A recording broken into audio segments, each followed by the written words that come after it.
오늘은 맥주 감사 주일입니다. 1년의 절반을 지켜주신 하나님, 그 하나님의 은혜에 감사드리는 주일입니다. 2025년 반년의 삶을 어떻게 살아오셨을까요? 비록 힘겹게 한 걸음 한 걸음 나아왔을지라도 남은 2025년 반년의 시간은 분명 하나님의 은혜를 경험하는 시간이 될 줄 믿습니다. 하나님은 하나님의 사람들을 부르시고 나몰라라 하는 분이 아닙니다. 우리가 진정 하나님의 사람으로 살고자 할 때 하나는 우리가 성경을 통해 배웠던 것처럼 우리의 삶을 인도하시고 우리의 길을 만들어 주십니다. 그렇게 하나님은 하나님의 사람들의 삶을 완성해 주십니다. 그 하나님의 은혜로 반년을 왔습니다. 그리고 앞으로 그 하나님의 은혜로 반년을 살아가야 합니다. 소망하기는 그 하나님의 은혜를 기억하시고 또한 온전히 만나고 경험하는 남은 2025년의 반년의 시간이 될 수 있기를 주님의 이름으로 간절히 축원합니다. 오늘 본문 말씀은 예수님이 제자들을, 그 중에서도 베드로를 비롯한 어부의 직업을 가지고 있던 제자들을 부르신 말씀입니다. 그런데 이렇게 생각하실 수 있어요. 예수님 제자들이랑 이미 다니신 거 아니었어? 근데 다들 기억하실지 모르겠지만 성경은 시간 순서상으로 기록되지 않았습니다. 이게 무슨 말이냐? 다시 한번 제가 이 부분에 대해서 말씀드리면, 성경이 쓰일 당시에 동시대에 작성된 위대한 정치가나 장군의 위인전을 보면은요, 지금과는 다르게 그들의 위인전이라고 할지라도 그 책의 시간 순서에 따라서 기록되지 않았음을 발견하게 됩니다. 그러면 어떻게 기록했을까요? 그 위인전을 쓴 저자가 생각하기에 그 위인의 삶의 중요도에 따라서 그 위인전을 기록했습니다. 그래서 시대의 아들들인 사복음서의 그 제자들도 마찬가지였죠. 성경의 기자들인 예수님의 제자들도요, 그 방법을 따라서 말씀을 기록했습니다. 그래서 사복음서의 순서가 다른 이유가 여기에 있는 거예요. 4명의 사복음서의 제자들이 생각하기에 예수님의 생애에서 중요한 일들이 서로 달랐기 때문입니다. 그래서 오늘 보면 누가복음의 말씀을 보면은 마치 예수님이 사역을 시작하시고 많은 일들이 있은 후에 제자들을 부른 것 같아 보입니다. 그러나 누가복음의 저자 누가가 오늘 제자들을 부르신 말씀이 예수님이 하신 다른 일보다 중요도가 약해서 뒤에 있는 거지, 예수님 혼자 사역을 하고 제자들은 후에 부른 일이 아니라는 거죠. 이해되시죠? 그러므로 지난주에 살펴본 예수님이 자신의 고향인 나사렛에 혼자 가신 것이 아니라 제자들과 함께 가셨고요. 그러나 누가복음의 저자 누가가 생각하기에 예수님의 고향에 가신 일이 제자들을 부른 일보다 더 중요하기 때문에 그 일을 앞서서 기록을 한 겁니다. 이제 이해되셨으리라 믿고 오늘 본문 누가복음 5장 1절과 2절 말씀을 우리 다시 한번 좀 더 자세히 살펴보도록 하겠습니다. 우리 1절 2절 말씀 있습니다. 무리가 몰려와서 하나님의 말씀을 들을새 예수는 게네사렛 호숫가에 서서 호숫가에 배 두 척이 있는 것을 보시니 어부들은 배에서 나와서 그물을 씻는지라. 아멘. 오늘 말씀 누가복음 5장 1절과 2절의 말씀은요, 오늘 말씀이 전개될 배경에 대해서 말해주고 있습니다. 그 배경이 어디라고 이야기해요? 게네사렛 호숫가다, 그렇게 말하죠.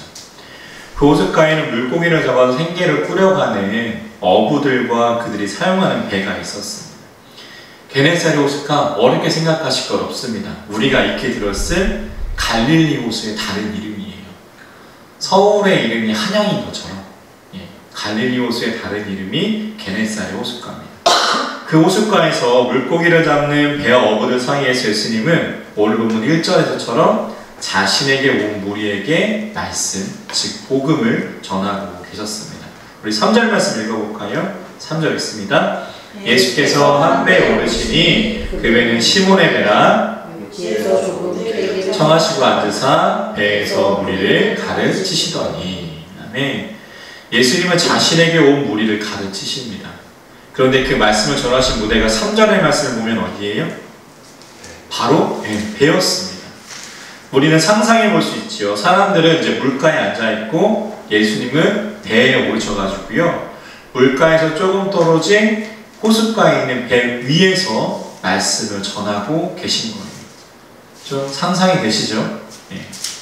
사람들에게 둘러싸여서 그렇게 말씀을 전했다면 예수님의 목소리가 그들에게 묻힐 수 있겠지만, 무대처럼 조금 떨어진 물가에 있는 배에 오르셔서 말씀을 전한다면 조금 더 주목될 수 있었고 조금 더 효과적으로 말씀을 전하실 수 있었습니다.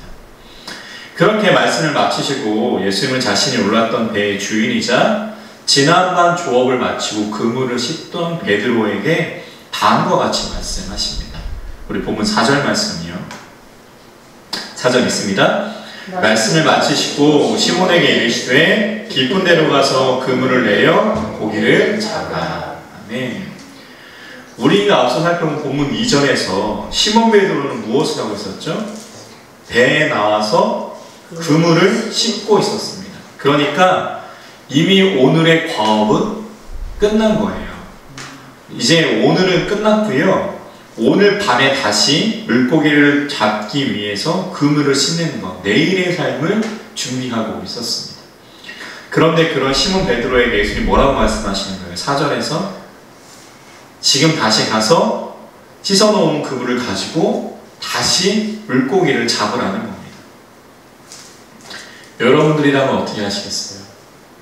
처음으로 나선 사람이 사람들을 데리고 와서 하나님의 말씀 전하다가 지금 오늘 과업 끝내서 그물 씻고 쉬려고 하는데 다시 그물질을 해라, 그렇게 이야기한다면 여러분들이라면 어떻게 하시겠습니까? 얼핏 봐도요, 이 사람은 어부도 아니에요.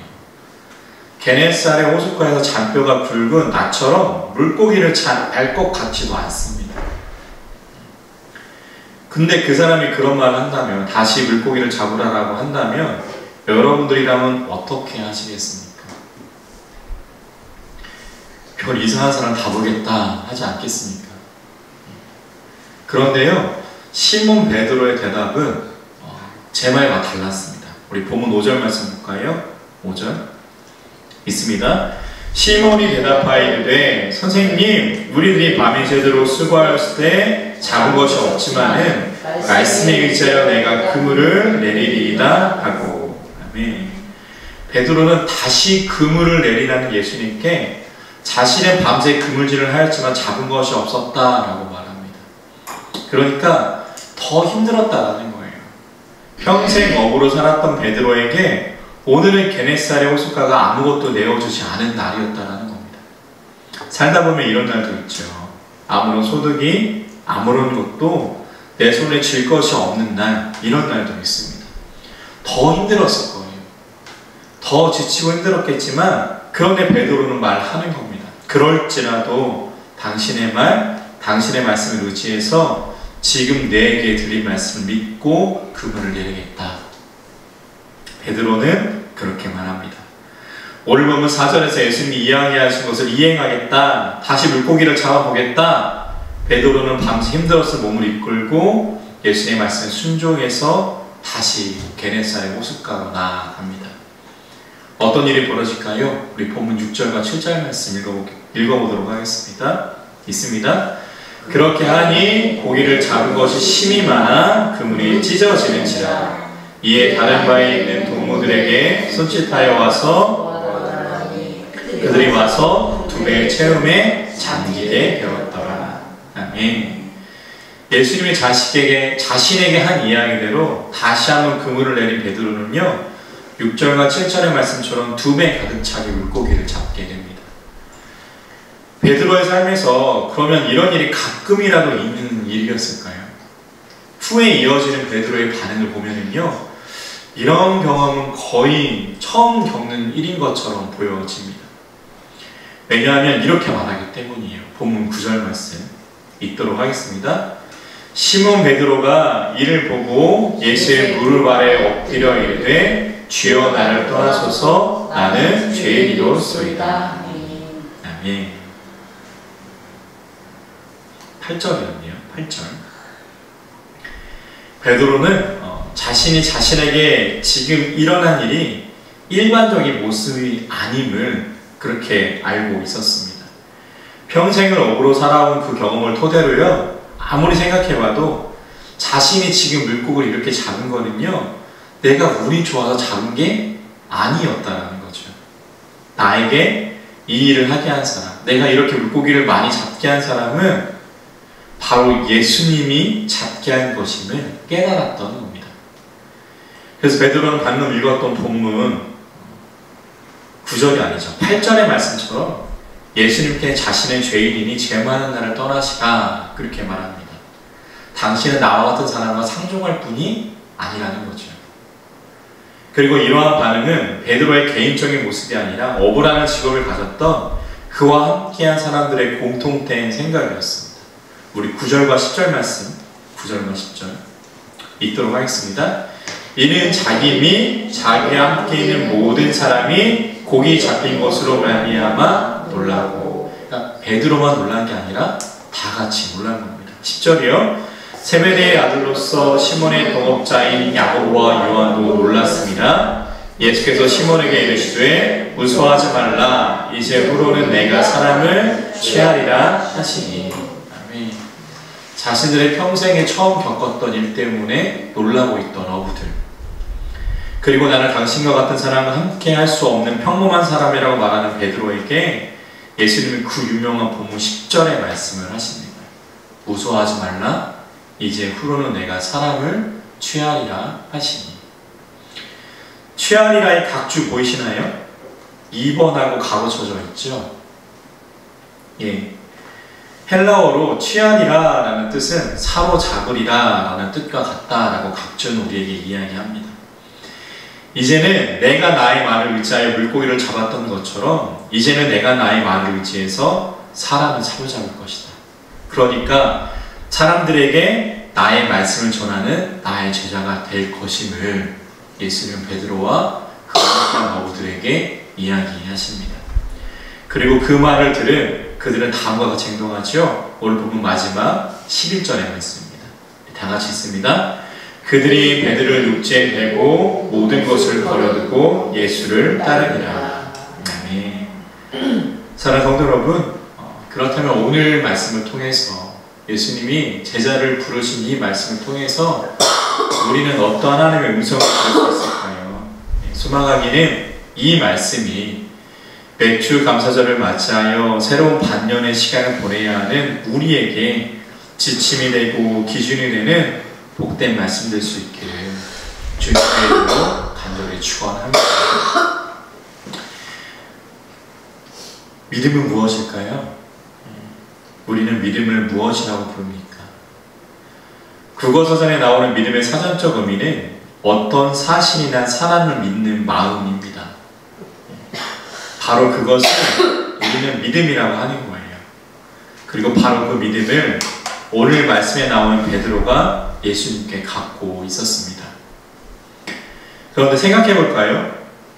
베드로에게는요, 그 믿음만 있었어요. 예수님이 베드로에게 무엇 하나 보여주신 것 없었습니다. 그물을 던지기 전에는 말이죠. 예수님은 단지 말씀만 하셨습니다. 이야기만 하셨습니다. 그러나 베드로는 예수님이 자신의 눈에 보여주신 것이 하나 없는데 그 말씀을 믿고 고단한 몸을 이끌고 씻었던 그물을 다시 한번 내립니다.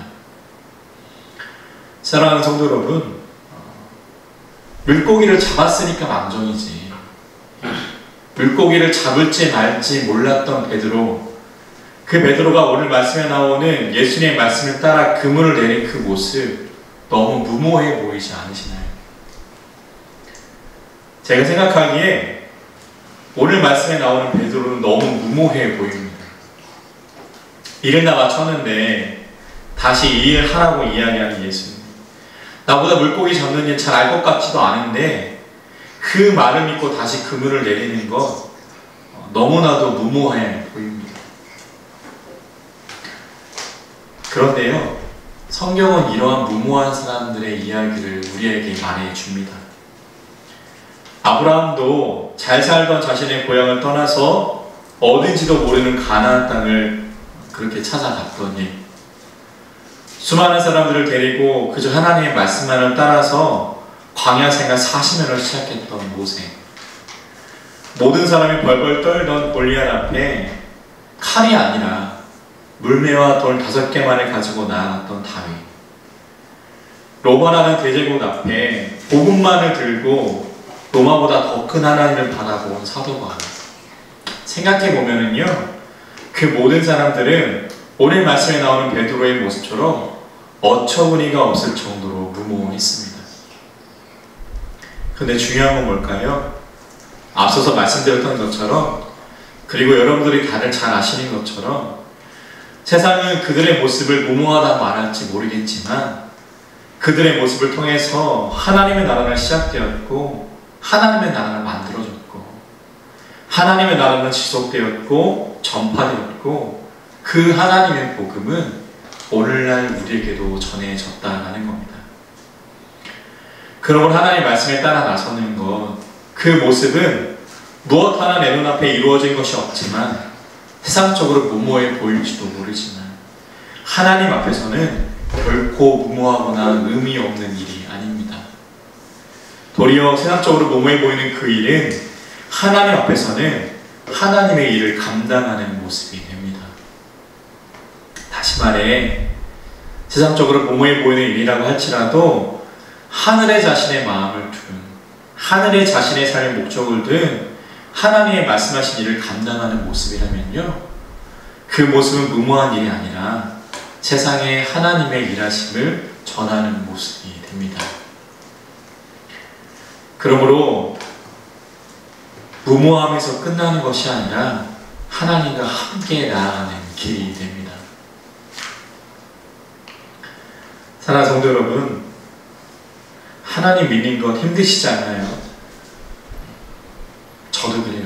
저도. 하나님 믿는 거 쉬울 때만 있는 건 아닙니다. 그런데도 그 길을 가시는 여기 계신 귀한 성도님들과 제가 될 수 있기를 주님의 이름으로 간절히 축원합니다. 하나님을 향한 믿음을 가지고 하나님의 사람답게 나아갈 때 분명 하나님은요, 오늘 베드로에게 경험하게 하신 것처럼 우리에게로 가득 찬 그물도 주실 것이고요, 더 나아가 우리를 하나님의 제자로서 하나님의 사람으로 부르시어 이 세상에서 더 큰 일을 감당하게 하실 줄 믿습니다.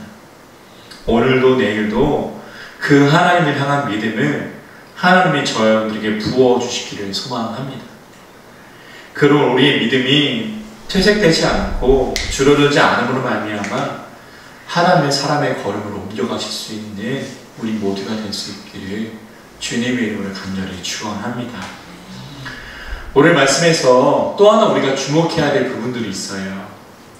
오늘 1절 말씀 보면은 게네사렛 호숫가까지 예수님을 따라온 많은 무리들이 있었습니다. 그런데 예수님이 부르신 사람들은 누구예요? 많은 무리가 아니라 베드로와 요한과 야고보, 단지 몇몇의 사람임을 우리는 알게 됩니다. 그것을 통해서 우리는 무엇을 할 수 있을까요? 하나님의 일은요, 숫자가 중요한 게 아니에요. 하나님의 일은 숫자가 중요한 것이 아니라 앞서 살펴본 믿음의 사람들처럼 단지 몇 명의 사람만으로도 충분하다는 것을 깨닫게 됩니다. 작년 사도 바울의 여정을 따라 성지순례를 다녀오면서 느낀 것도 이와 같습니다. 하나님의 말씀은 하나님을 마음에 둔 믿음, 그 믿음을 가진 몇몇의 사람들만으로도 로마 제국 전체에 퍼졌습니다. 하나님을 향한 믿음과 하나님의 말씀을 온전히 깨달은 사람이라면 단지 몇몇의 사람이라고 할지라도 그들을 통하여 하나님의 나라는 분명 세워지다라는 것을 우리는 오늘 말씀을 통해 또한 깨닫게 됩니다. 우리 교회도 많지 않은 숫자입니다. 우리 못자리 교회도 성도가 많지는 않습니다. 그러나 이 작은 숫자라도 충분합니다. 우리 못자리 교회가 모이는 인원은 적을지언정 우리가 오늘 베드로가 보여주었던 것처럼 하나님을 향한 온전한 믿음을 가지고 행동할 수 있다면 그것만으로도 충분합니다. 우리의 작은 모습을 통해서 하나님 이 땅에서도 이 지역에서도 앞서 살펴본 아브라함과 모세와 사도 바울의 경우처럼 우리를 통해, 우리 교회를 통해 일하실 줄 믿습니다. 소망하기는 그 일을 함께 감당하실 수 있는 이 자리에 계신 귀한 성도님들과 제가 될 수 있기를 주님의 이름으로 간절히 축원합니다. 오늘 말씀을 정리해 보겠습니다. 오늘 말씀에서 예수님은 베드로에게 얼토당토하는 말을 하십니다. 그런데 베드로는요, 그 말을 믿고 행동으로 옮깁니다. 그냥 허탕쳤을까요? 그렇지 않죠. 세상적으로 무모해 보일지라도 하나님이 함께 하시면 그 일은 무모하고 의미 없는 일이 아니라 하나님의 일하심을 발견하는 모습이 됩니다. 소망하기는 그 베드로의 모습이 우리의 모습 되기를 소망합니다. 비록 지금은 그렇게 믿음이 없을지라도, 작을지라도 정말로 우리가 베드로처럼 하나님의 말씀 믿고 순종하며 행동할 때 우리의 삶을 채워주시고 우리의 삶을 만드신 하나님, 그 하나님을 만나게 될 줄 믿습니다. 소망하기는 그 하나님을 만나고 경험하는 우리 일주일의 삶, 매 주절을 보내는 우리 못지않게 모든 성도님들 되실 수 있기를 주님의 이름으로 간절히 축원합니다. 기도하겠습니다.